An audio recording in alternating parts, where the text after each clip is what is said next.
think I'd be the head coach today, rather than, I guess everybody's here, just like they were when I first came in 13 years ago. I thought the first thing I'd do is read my statement, one that I really crafted last week on an airplane. So I went from place to place throughout the entire week. But I think that I want to read it because I wanted you to understand and feel the sincerity of this letter, or this, whatever we got here, statement. Today marks one of the most difficult decisions that I've ever made here at Michigan State. First, I'd like to thank our fans, alumni, our administration, both past and present, and especially our current and past players and coaches for all their support, hard work, and dedication over these last 13 years. You have truly helped make my dreams come true. I mean that in every sense of the word. Every February since 2007, I have reset this program in preparation for the next year's challenges. After much reflection, discussion, and prayer with my family, I feel that now is the time for change as we enter into a new decade of Michigan State football. I told our players on many occasions that Michigan State is bigger than any one person. It's the program that's so important. Someday there will be someone else here talking to you from this podium. That day has come. There have been so many amazing life moments in the past 13 years.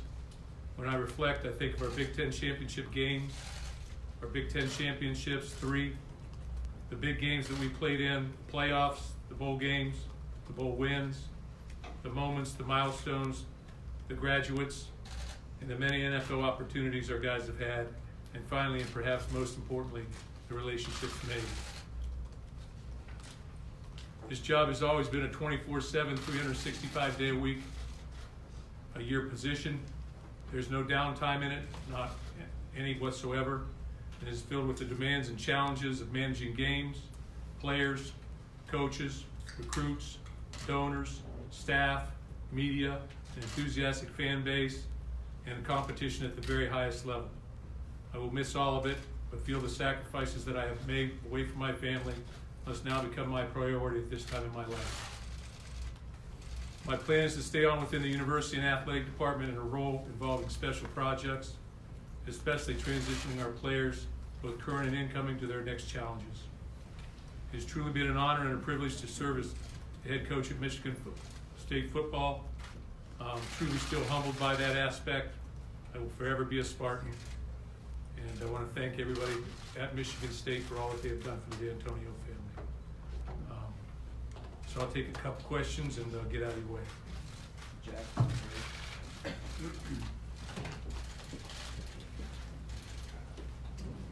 Mark, from the time that you told everyone you would be back next year and you were looking forward to the challenge, what changed and when did you know that this was the time? You know, I really, it's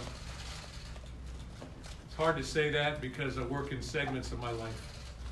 I always put it into different periods. You have spring ball, you have spring recruiting, you have summer camps, you have summer, you have vacation time, very little of it. You have August camp,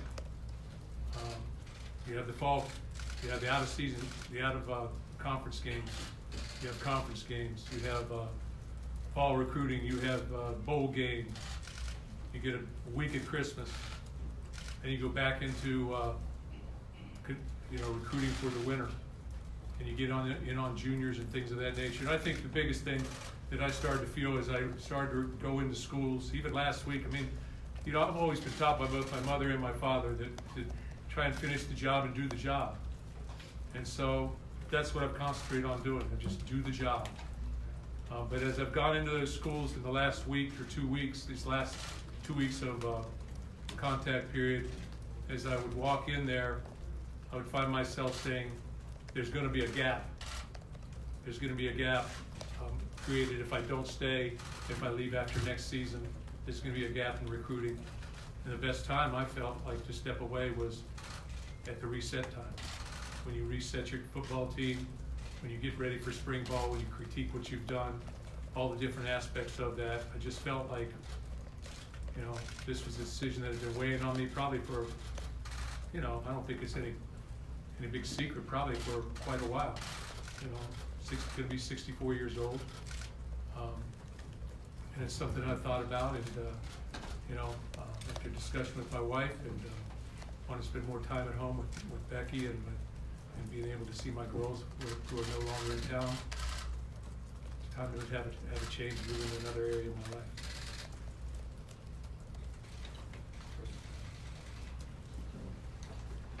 Mark, I guess, how would you define your legacy from this point? We asked you that question in August. How would you define your legacy at this moment? I think that my legacy, as defined by me, will not be about the wins and losses, although there's a lot of them. It'll be about the relationships I made with my players. Very emotional day today. When I told our football team, and it was obviously very sudden, but I felt like that was what was needed. That was the first place I needed to go to tell the people what was going on in my football team. And coaches were in there at the same time, so they found out as well. I shared this information with our administration. We've had talks a little bit about that over the past couple of weeks, just which direction to go, how to go about it, if I wanted to do it, if I didn't want to do it, you know, that kind of thing. But I hope that it's not about the wins and losses, it's about the people and how I treated people, and the relationships that I've formed with my players that I believe will last a lifetime. Jim Comparoni, SpartanMag.com. Mark, was there any time this year when it stopped becoming enjoyable for you? Was that part? Yeah. In what ways? Well, my joy is with our players. My joy is coaching football. My joy is sitting in a film room watching film and talking about football, and I still have a passion for that. But the things that you come across your desk, the overwhelming responsibility for people day in and day out, just feels sometimes like an avalanche, to be quite honest, or a big wave. I would say not an avalanche, a wave, that you're always surfing that wave. And I just felt like at points in time throughout the season, you're just like, what else? What else? What else is there? Not in a bad way. It might be a young man having problems at home. It might be something that they're struggling with being away from home. It might be something that they're struggling with on the football field or in the classroom or any sort of thing, any sort of thing. But when you're involved with 120 players, there's a lot of things that come across your desk. And there's so many different things that you can't control. And some of those things you can't control come across your desk as well. So it's the things like that I feel like that I just found myself never having an opportunity to come up for air. And that can wear on you. And now, you know, recruiting has taken almost a year-long process. It's changing where the most important times of your recruiting period may be June, your 3 weekends in June, your 3 or 4 weekends in June that you may have. So all those things entered into that, and as I thought and I tried to think about the things that I was trying to accomplish, and I was thinking about the things that I was going to have to take steps towards, it just becomes complicated. And at this point in time, I want to uncomplicate my life, to be quite honest with you.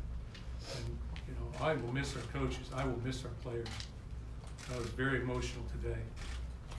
But at the same time, I care very, very much about this football program. And as my wife has said many times, this is my baby. This is what I've cultivated and what I've grown. And if I look at our football program and say, what has to happen for it, someone has to take control of our football program that has at least a 3-year vision. I can't keep saying this when somebody asks me, I'm living in the present. I'm coaching in the present. I'll know when I know. I have to look down at the field. I have to look 3 years into the future and say, okay, what are we going to be like with a new facility? What's going to happen here? How's that guy going to enter into play? He's a 2022 guy. I started doing the math, to be quite honest with you. A 2021 guy, here I'll be 65, going to 66. And I just felt like I couldn't honor those guys talking with those individuals and saying, hey, I'm going to be there for your time. And that's tough when you can't answer, when you can't say I'm going to be there for your time. I think it gets tough. I talked to every one of our incoming rookies or recruits today, and it's tough talking to them. I think they all understand.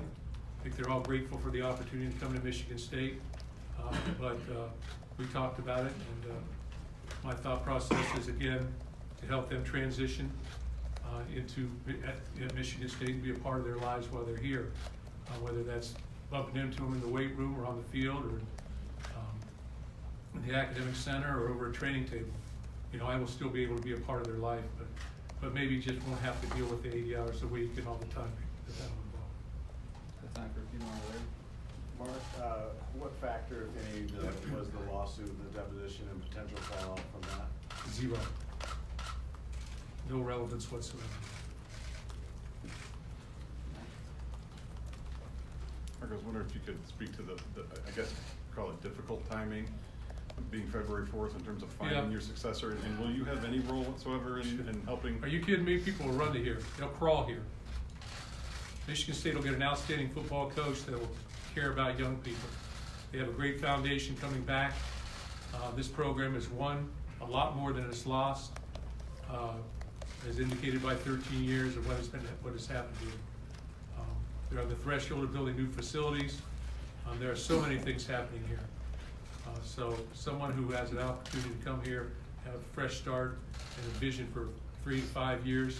And my goal, and hopefully my goal for anybody who's choosing the coach, and I may be involved a little bit, may not, but is that they hire somebody who will be here 13 or 14 years and win 114 plus games. My vision for this program is for this program to move forward in a big way. You can take a step back right now and you can recognize what this place has become in 13 years, where it's at and what it's become, and you can push that forward and elevate this program even further. And I believe that that can happen. Kind of just mentioned it a little bit there, but have you had a chance to during your time writing the letter and thinking about what you wanted to do to look back, the good, the bad, the ugly of this entire thing, and just, do you feel you left Michigan State a better place than when you got here? Well, I think that's pretty safe to say. No, I really haven't looked back too much. I haven't had a chance. My job, I'm telling you, my job and all these coaches' jobs who operate at this level is 24/7. You play a game, you get a chance to watch it once, evaluate it, and you move on. You never take the opportunity to rewatch it and say, hey, I wonder what the Rose Bowl was like. I've never watched the Rose Bowl. I watched the Rose Bowl one time. You don't have a chance to do those type of things, to reflect.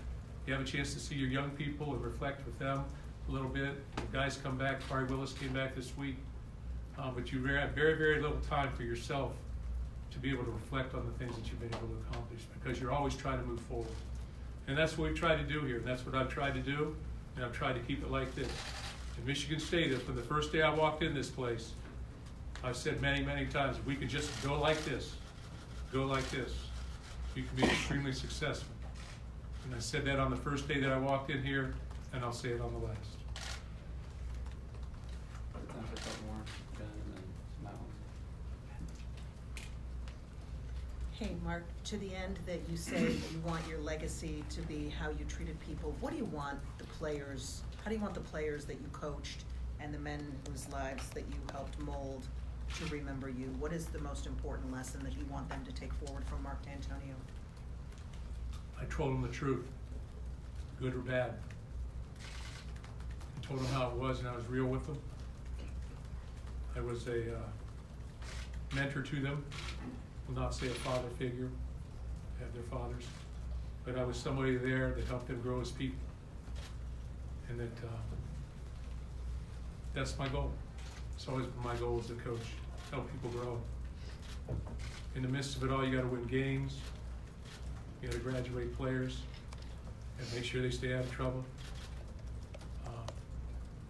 Nothing's foolproof, but I did my very best, and I did them with their best interests in mind. Mark, you said that you admitted at points this season it wasn't enjoyable anymore at times. No, I didn't say that. I said there was a big wave always coming on me. I never felt like I didn't have, it was always enjoyable. I love walking in. There's many, many aspects of my job that are extremely enjoyable. Standing on the sideline after a win is very enjoyable. After a loss, not so much. But, go ahead. I just meant you admitting that there were certain things coming at you that obviously were difficult. If you, with the chance of hindsight, would you go back and do things differently, maybe, have moved in a different direction with your life, maybe after the 17 season when you're coming off 10 wins and a rebound, or any time would you do anything differently? No, I don't think I would. Again, I don't look at life like that. I look at life like I do the best I can. I try to move it forward. No, I don't look at it like that. And there was a big part of me, a large part of me, that was 50-50. What to do, how to do it. And in the end, if you're 50-50 on something, you need to be over here. Because this job demands 100%. It just does. And I think everybody out there who's coaching would agree to that. So if you're 50-50 on it, hey, should I not? That 50-50 starts to wear on you, and it starts to become a little bit more of the reality. But again, in talking with my family, my girls, my wife, my brothers, at some point in time, you have to start reflecting on, okay, what else you gonna do for a living?